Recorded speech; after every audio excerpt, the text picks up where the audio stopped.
பாண்டவர்களுக்கும் கௌரவர்களுக்கும் நிகழப்போகும் போருக்கான ஆயத்தங்களை செய்து கொண்டிருந்தனர்.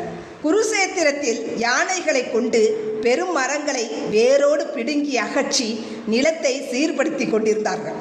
ஒரு மரத்தில் தாய் சிட்டுக்குருவி ஒன்று தன்னுடைய 4 குஞ்சுகளுடன் வசித்து வந்தது. அந்த மரம் அகற்றப்படும் போது பறக்க தெரியாத தன் குஞ்சுகளுடன் தாய்க்குருவியும் தரையில் கூட்டோடு விழுந்து விட்டது.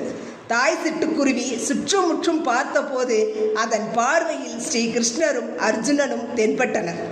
சிட்டுக்குருவி பறந்து போய் ஸ்ரீ கிருஷ்ணரது ரதத்தின் மீது அமர்ந்தது.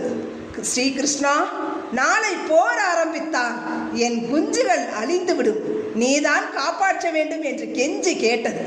நீ சொல்லுவது எனக்கு கேட்கிறது, ஆனால் இயற்கை விதிகளை எதிர்த்து என்னால் ஒன்றும் செய்ய முடியாது என்று பதில் சொன்னார் ஸ்ரீ கிருஷ்ணர்.